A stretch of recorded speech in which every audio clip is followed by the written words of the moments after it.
My name is Lynn Farber. It is March 28th, 2017, and we're here interviewing Commander Richard W. Kunz. Right here. VFW. Welcome. VFW, Commander Richard W. Kunz. And we'll start. Where were you born? Biddeford, Maine. Which is between? Between Kittery and Portland, halfway. Mm-hmm. And my father had a farm right on the ocean. God's country. Yes, very good. Was it a small family or a big family? No, small family. Only had one brother at the time. Mm-hmm. And you were there till? 4.5 years old. The farm burnt down. Oh, ouch. So we lost the farm because the banks didn't like the VA loans anyway. Mm. They tried to get rid of them as quick as possible. So we had to come down because there was no work in Maine. All the mills closed down after the war. And my father come to Jersey because he knew if you're in Jersey, you can have a job. Your father was yes, Army, ex-Army or ex-Navy? No, ex-Navy. Ex-Navy? Okay. He was in World War II in the Atlantic and the Pacific. Uh-huh. So you moved to New Jersey. Where'd you move to? We moved to Passaic, New Jersey. Mm-hmm. And in Maine, the Catholic schools taught in French. So I didn't know any English. No kidding. Yeah, well, so the nuns told them, quit speaking to me in French, so that way I would learn English. That's amazing. So you had some problems while in school. Yeah, I'd argue with nuns, called them liars, prove my point. You want me to tell them how? I think that'll be okay. But so when you got out of school, did you go directly into the Navy, or? Yes. Yeah.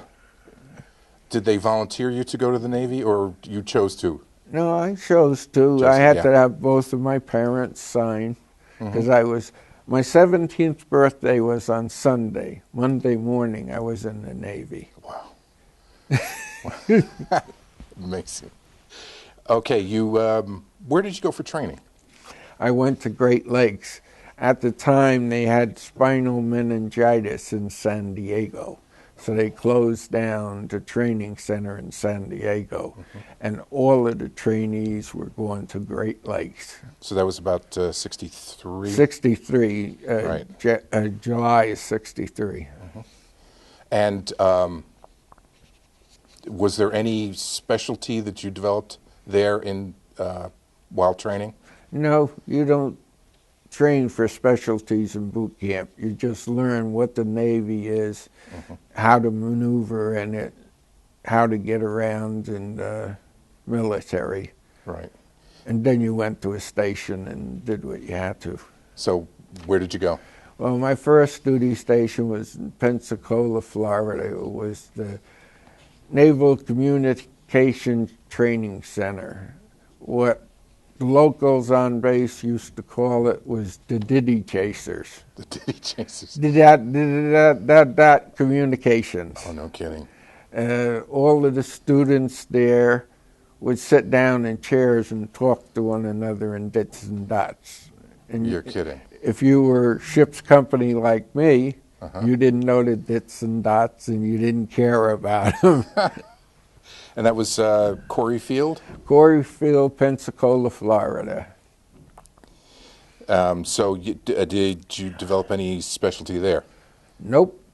4.5 months as a cook, and then the assigned cook come on the watch billet, so they sent me to another job on base, and I was sent to the Navarine Club for cleanup and...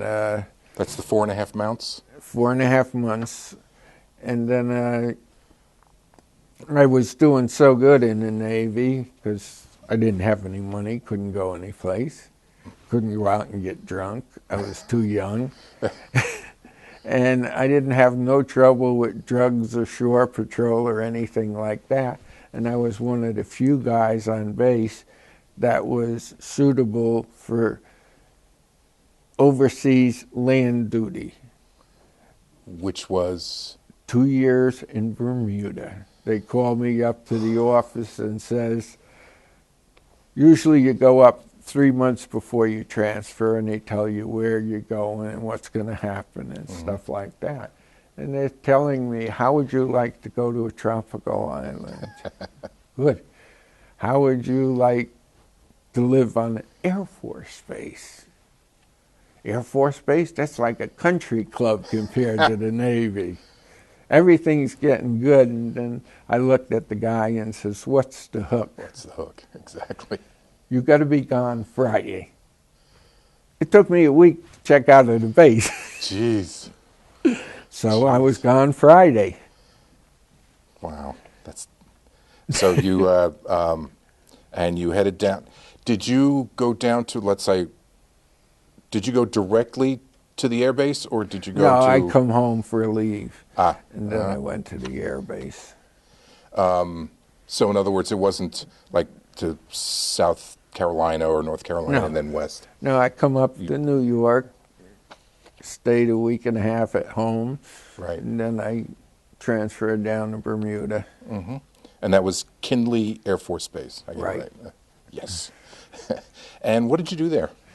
I cleaned barracks, I scrubbed down floors and mopped and just kept everything neat. What we call general factotum. Right. That's what I was there for, because I was in aviation, and as an aviation base, I was there to do the cleanup work. And they had notice on the bulletin board, volunteered for explosives driver. Nobody was volunteering. Did you wonder why? So I told them, I'll volunteer for that. Get me out of the barracks and the fresh air, nice. I said, there's only one problem. You got to teach me to drive. 4 days later, I was duty explosives driver. Wow. Wow. Now, what kind of, you driving like 4x4, 6x6s, or Pickup truck, pickup truck? 3/4 ton pickup truck, Ford. And we used to take what they call PDCs. It's a charge, 1.5 pounds of explosives. Did you watch The Hunt for Red October? Yes. Where the plane was dropping all the sensor buoys into the ocean? Yeah. Well, that's what my squadron did. They hunted subs. So when the sonar buoy is in the ocean, if there's not a sub, they got to check to make sure that the sonar buoy was working right. So they drop a depth charge, a PDC, into the ocean, explode it. It shows up. Hey, it was working. There's no subs there. And then other times I had to load JADO. Which was? Jet assist for takeoff. Usually prop planes would use them where the runway wouldn't be as long, and they would use that. The guy would rev up the aircraft at a maximum. They would be standing on the brakes, and as soon as they took their foot off, they took the handle, ripped it up, and the jet assist would blow off, and they'd take off like this. Amazing. Jet. Amazing. The PDCs, what did you load them onto? Onto the aircraft. Inside the aircraft, you have tubes. Mm-hmm. And you put the PDC in the tube, and you open the latch, and it'll fall out and hit the water, and then blow off after a few feet. So that way you knew that the sound gear was working right. After, now, you were explosive driver up to when you got onto your ship? Yep. I transferred off of my station at Kinley reported to Little Creek, Virginia, at the amphibious base where I picked up my ship, USS Terrebonne Parish, LST 1156. Took me a while to look for LST that. got big bow doors. You open them up, you drop the ramp. That's a picture.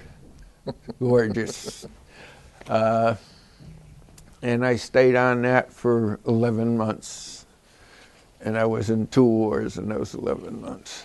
2 wars? Yep. Okay. What were the 2 wars? I got Dominican Republic. Dominican Republic. Right.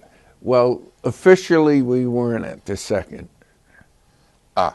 We were there, but we weren't there Right. on paper. Understood. So what happened was we went down to the Dominican Republic and we evacuated troops. It was toward the end of the Dominican Republic uprising. Mm-hmm. So I got Armed Forces Expeditionary Medal for that, but it wasn't issued till like 2 years after I was out of the Navy. Oh, geez. Took them that long to approve it Huh. to get the medal. So So you assisted in the exit rather than them Right. going in. Uh-huh. we picked all of the troops up, their equipment. We had guys aboard that were Army. We had guys aboard that were Marines. We had guys aboard that were Air Force. And the Air Force flew in. And what do you mean I got to take a boat back out? But we hit Hurricane Faith in the Caribbean in '66 when we were evacuating. And they gave us call of port, Guantanamo Bay, Cuba. No kidding. Guantanamo Bay is not one of the loveliest places to go to for liberty. Jeez. It's just to avoid the hurricane. Uh-huh. Because coming up the coast, we were only making like 10 miles a day. We were steaming 24 hours a day, but with the winds, because a hurricane is a counterclockwise wind. Uh-huh. And when you're going up the Gulf Stream and you have the storm hitting you from the front, you're not traveling far or fast. Oh, you know what? You want to describe the ship that you were on? Because, so that people know what it is. I mean, I have that. I have a couple of pictures of it. LST is landing ship tank. There you go. It's got 2 big bow doors, and the tanks come down the ramp. Sometimes we can put them on the beach. They don't even have to get their tracks wet. Other times, depending on how much of an angle you get under the ship, is if they'll get wet or not. But we put 250 Marines and all of their equipment on the beach. And it would take us less than an hour. Less than an hour. Right. 250 and all their equipment. Right. Wow. But that was after the first wave had took the beach. Uh-huh. Because they wouldn't let us go in and open the doors and let out the tanks when they were still being shelled on by the incoming. Right. Now, because I have one of the descriptions is the ship is 384 feet long. That's big. No, That's not big. that's small. Small, 384 feet. For all of the equipment you're putting Well, that's in true. on it, That's true. you got the water trucks, you got the 2x, you got The tanks the themselves. tanks themselves, Right. the water gear, the flailers. Oh, you want to describe the flailers? If anybody has ever seen a tank with a big round barrel in front of it, they have this big round barrel, has about 50 or 60 chains. At the end of the chains, you've got a big foot, looks like a bag or of steel. Mm-hmm. And when they turn the flailer, it goes around and hits the sand. And what you use that for is to clear the path where everybody's going to be going up the beach so you don't go into mines. Because if it's all pounded out, the flailer's been there, it's safe to walk. Right, right.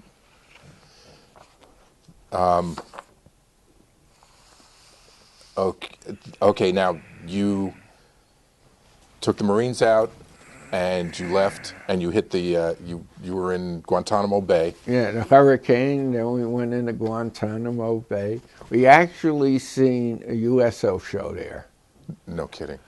The USO show was there the night before we arrived. They had their show. So when we pulled in the morning, they were supposed to fly out. They delayed their flight out. No costumes, no nothing. They were just on the pier doing their acts. And that's the only USO show I've seen in my life. That's great. That's great. Now, you mentioned another war that doesn't exist.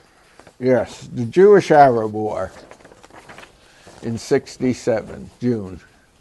What happened was we were given orders to stand by in case the Jews lost their fight. We were expecting them to lose their fight against all of the big Arab things, but they had some smart people there. And they knew what they were doing, and they won the war in 6 days. Yep. We got an airlift from a carrier for mail, and the mail dropped down. Some guy got a hometown newspaper. He lived up in the sticks, where you had your weekly paper, and they said, Jews and Arabs, 6-day war. What do you mean, 6-day war? We didn't know it was over. Nobody. We were still running battle conditions 3. 1/3 of the ship was at work, 1/3 of the ship was sleeping, and 1/3 of the ship was on the battle stations. And we did that for over a month. Wow. So we were there just in case. Just in case. But officially, we weren't there. We weren't there. Okay. That's great. Yeah, that was a quick war. That was a quick well, what I skirmish. said is when we went out and we were going into the war zone, I says, I'm getting out July 25th. Get my ass off of this boat. But they didn't. They let me out on, I think it was July 4th or 5th that I got off of the ship. Double celebration. Yeah. Okay, actually, we can move from there. Oh, that's so funny that I was looking up the Gator Navy. Yes. And Gator Navy is the amphibious forces, the people that invade the beaches. And it takes a lot to invade a beach. Now, I've been on maneuvers where we've had several countries involved in the maneuvers and that. And they had LSTs that were from the United States that were sold to France or Italy or Spain or whatever. And they would join us in the Mediterranean for our maneuvers and stuff. And that was good. Oh, yeah. You went to, we missed the Mediterranean. So were you in something called Operation Power Pack? No, I don't. Well, they never told us all the names of everything. Yeah, because they mentioned just the exercise steel pike. That one I don't know either. Yeah. Well, I wouldn't know the code names because I was. Oh, that would be yeah. I was a deck ape. I was painting, chipping paint, hanging over the side, stuff like that. Yeah, because they were calling them exercises. I guess just training exercises. Yeah. Yeah. Yeah. But that was in the Mediterranean. Now you steamed across the Atlantic. Yes. Into the Mediterranean. We escorted 5 mine sweeps because we were refueling them on the way. We would drop what was called the pig. It's a floatable float that you hook the cable on, and it would go back to the mine sweeps. They'd hook on it, take it aboard, and they would hook the fuel to their decks, and fill their tanks up. Matter of fact, when we were going across, we had a minesweep hit us in the ass of our ship. Oh boy. She cut a 4.5-foot gash in our rear ammunition locker. And then we had to move all of the ammunition from that compartment up to the forward ammunition lockers, because you don't want salt water to get on ammunition. No. That's not good. Jeez. Well, actually, a chemical reaction can happen with the black powder if it leaked into one of the shells. And then it could automatically go off on its own because of the chemical reaction in the salt and the black powder. Jeez. How do you fix that? Did you have welders or something No, on you board? throw the shell over the side. No, I mean the gash in the ship. They sent the snipes out and welded it all up to close it off. We were halfway between the Atlantic and Wow. Europe and the United States when it happened. Matter of fact, our VAPs broke on the way out. We had 2 VAPs. And What's an evap? they make fresh water aboard ship. Okay. And when the 2 VAPs broke, only water goes to the engine, fresh water. So You guys don't shower, You're kidding. you don't shave, you don't cook anything that needs water in it. Ugh. They were giving out cans of soda at the meal. And we were praying to God we would stay at sea for a few more days because we would have to hit the beer rations. There's a benefit to everything. No, they brought us in just before that. Too bad. They didn't want to get us drunk. So in the Mediterranean, how many ports did you? La Spezia, I got off at. We were at Brindisi. It was home ported out of Naples. I was in Toulon, France. We had a beach party after off of the coast of Israel. We were on an island in Greece. We threw a steak dinner, barbecue on the shore. Sounds wonderful. Yeah. Sounds wonderful. So, okay, so now you mustered out July 4th or July 5th. Yes. Where'd you go? What'd you do? Well, I come home. I got a job. I got out on Friday. Monday I went to work at the factory. Just like that? A can company, yep. I stayed in the can company on and off for 4.5 years. This is New Jersey? In New Jersey. American can? No, Atlantic can in Passaic, New Jersey. Passaic, okay. And on the interim, I was driving trucks on the weekends, moving stuff. And on the other weekends, I wasn't driving trucks. I was dancing as a Russian dancer. Let's go to that. How did you become a Russian dancer? Well, when I was in Bermuda, I was in the square dance club, and to rent a hall, you had to have money. And square dance clubs just have enough money to have coffee and cakes and stuff. So we used to do shows at the Capitol on stage and everything every couple of weeks. Capital was where? Hamilton, Bermuda. Okay. Oh, right. And it was in the Capitol building where they had all their fancy affairs and stuff. So we got on that, and when I got on the island, they only had one TV station. Right. And a little into it, like a year into it, they started another one. So when they started the other one, they got a country and western program. In Bermuda? In Bermuda. So we would bring a singer and his band and stuff out to Bermuda, and they would set up these programs, and we used to have like the Jimmy Dean show. You brought the thing on, brought the thing off, and then in and out of commercials. So I had the experience for television, stage, and a guy was starting a Russian group. He knew I wouldn't choke up because there was nothing to scare me. I'd done it before. Because you've done it before, right? So I learned Russian dancing, and I danced with him and one other group as small groups for a while. And then I went and danced with the Don Cossack Chorus and Dancers, which was the best Russian group in the United States. Oh. And they only took 5 dancers out with them. And you were one of them? And I was one of the 5. No kidding.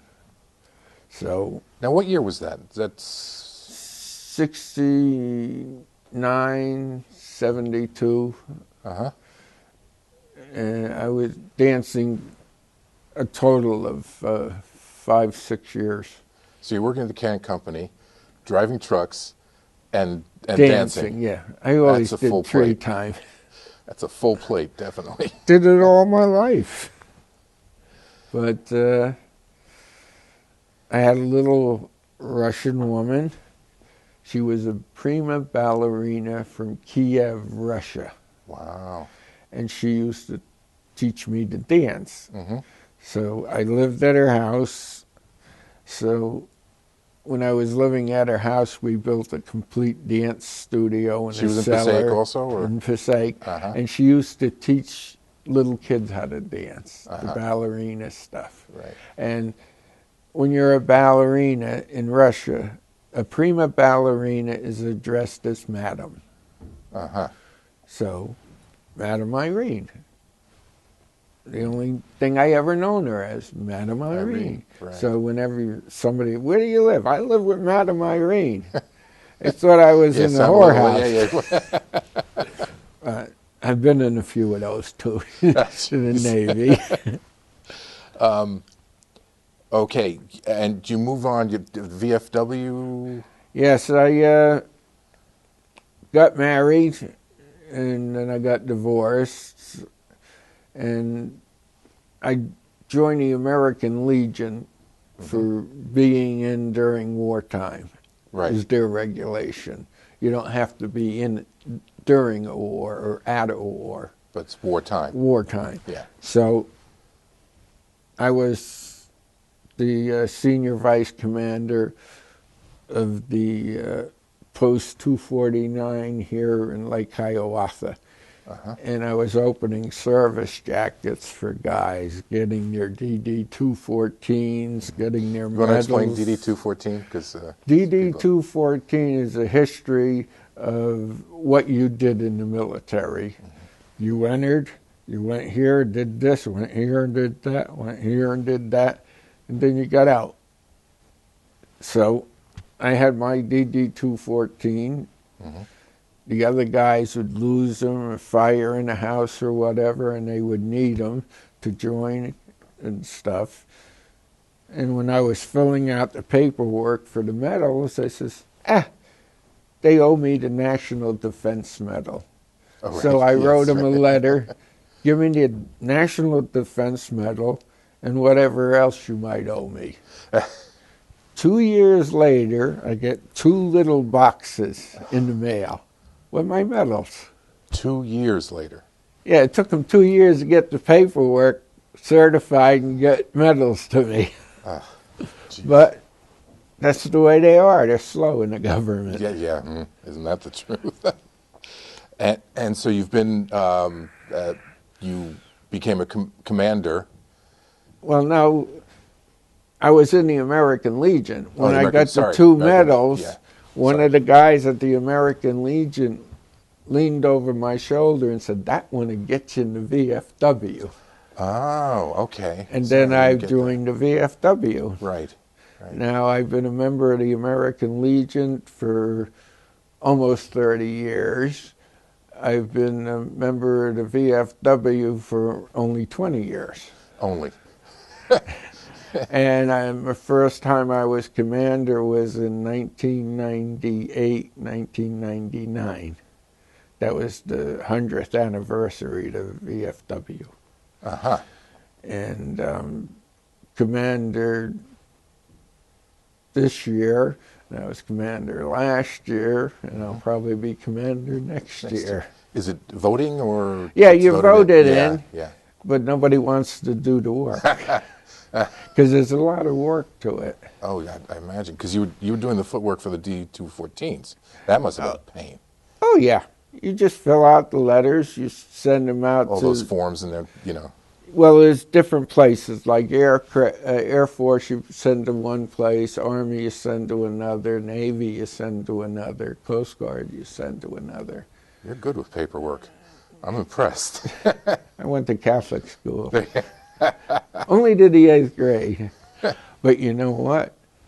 It really ticked my professors off at college when they learned that I never went a day in high school in my life. Oh, jeez. How do you get into college? I passed the entrance test. Where did you go to college? CCM. I got an associate's degree in business administration because I was a tool and die maker by trade.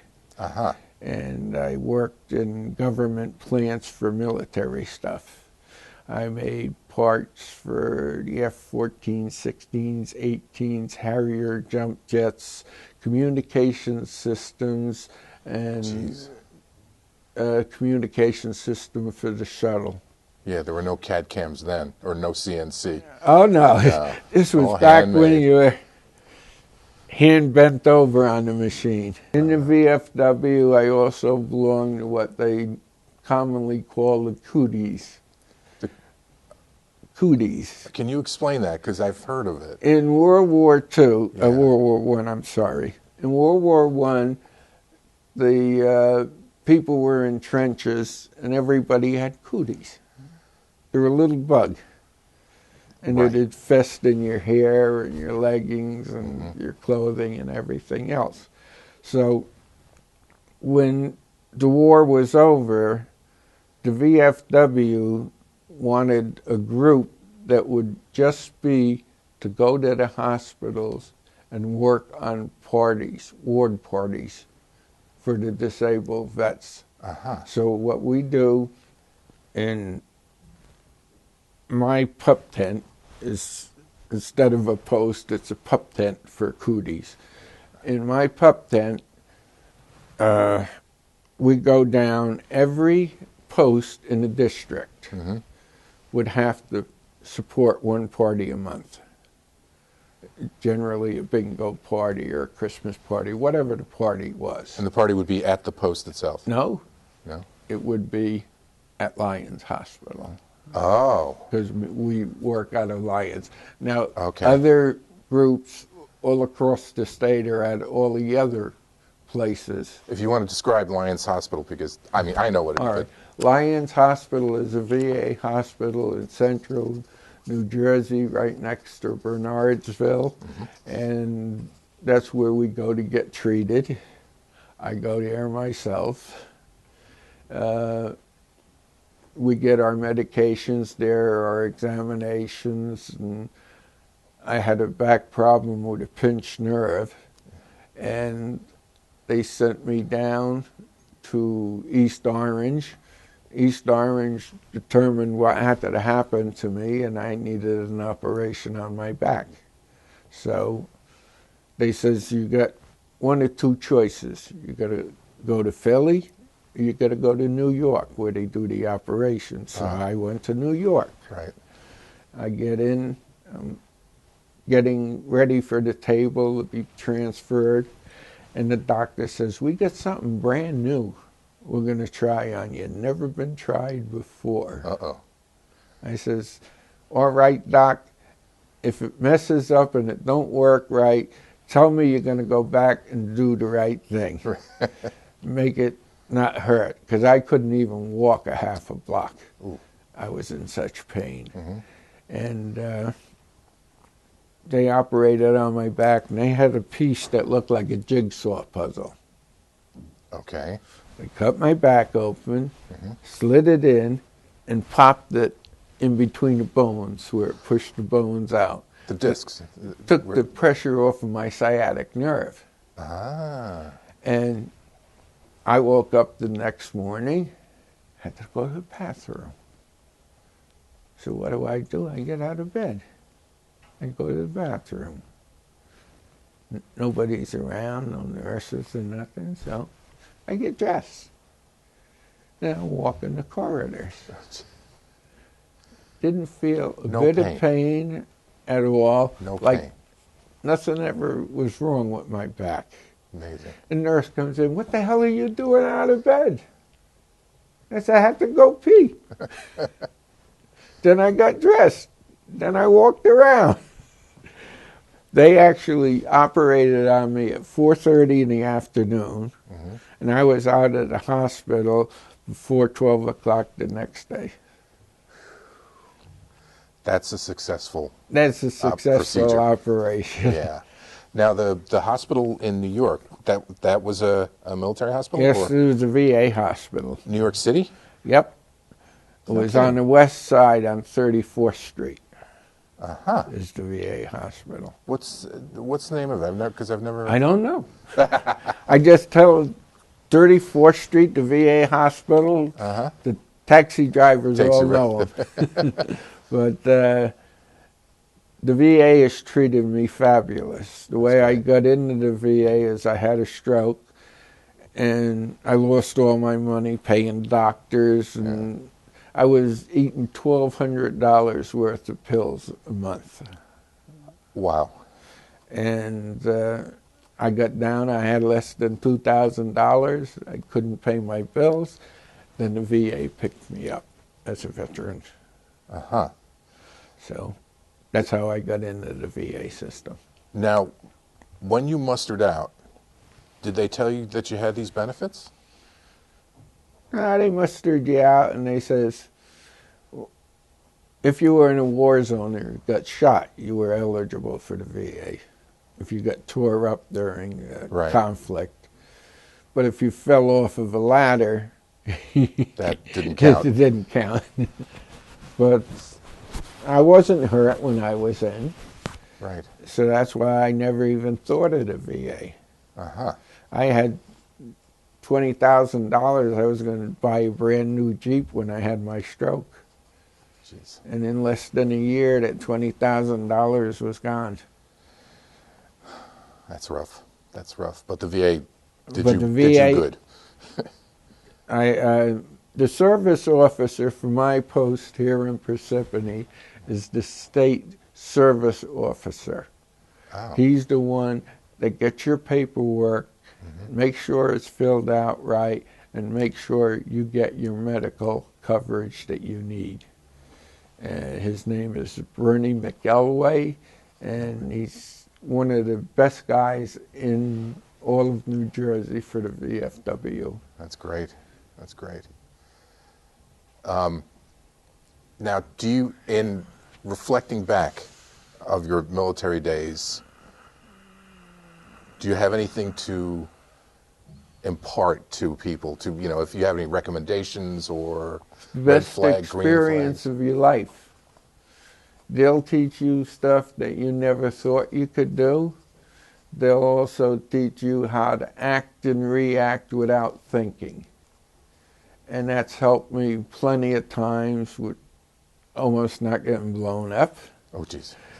It's helped me with civilian life, jumping out of airplanes, because I knew I could react and act what I had to do it. Because I went to parachute, you only got 3.5 hours of training, and you jumped out of an airplane.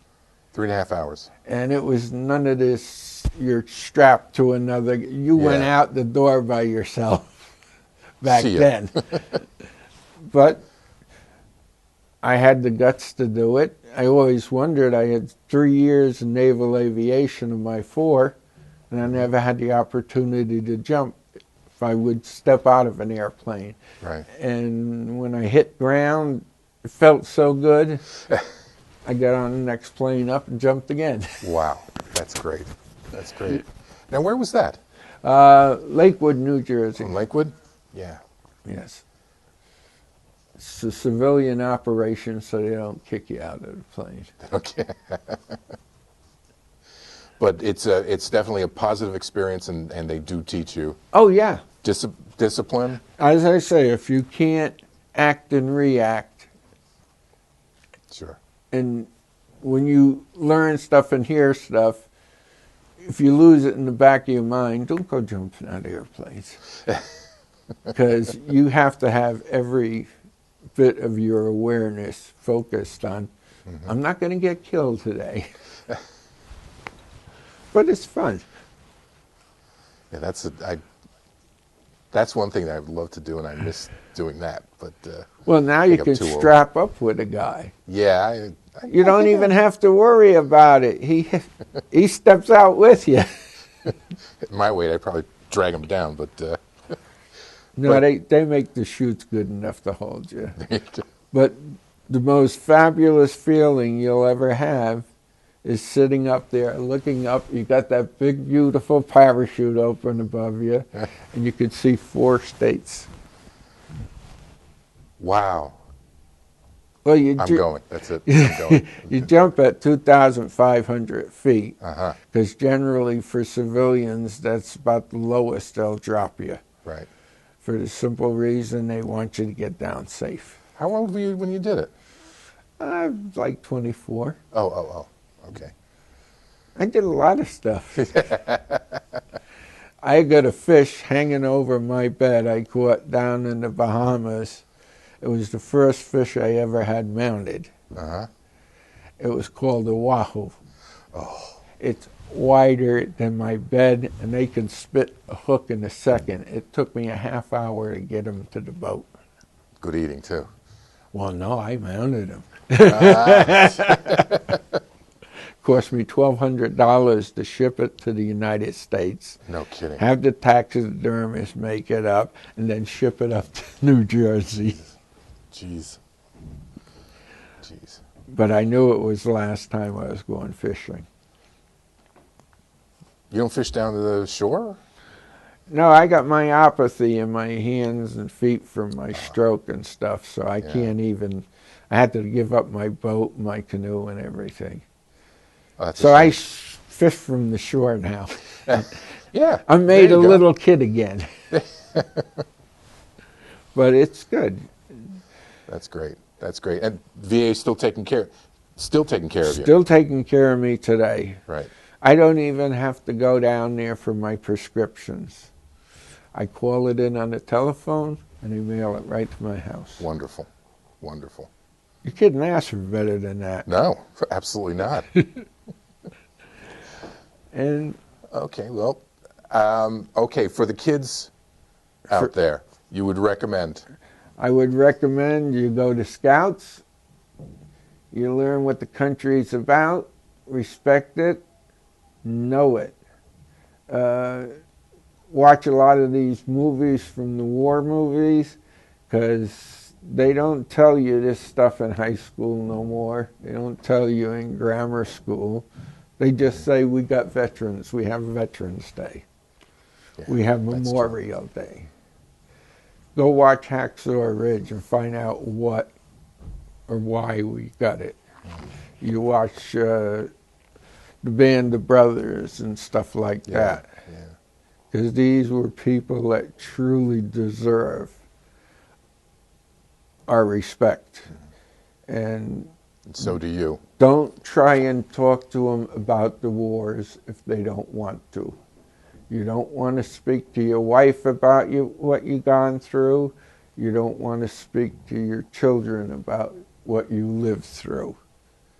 They come down, they go to the American Legion, they go to the VFW for the simple reason we've all been there. And we can talk freely. We had guys that wouldn't start talking about this stuff till they were 65 years old. Jeez. I had a guy that flew into Normandy on the glider planes. Yes. Yeah. And he went out the door in a pile of crap from the cows. His whole company smelt like crap for 3 days. But that's what it was. Yeah. That's what they had to do. And he went through the concentration camps and everything. and he wouldn't talk to his wife. He wouldn't talk to his children. But down the VA, you couldn't shut him up. Well, it has been a privilege speaking with you. Thank And you. Commander, thank you for coming and thank you for talking to us. You have a good day and a good life. You too.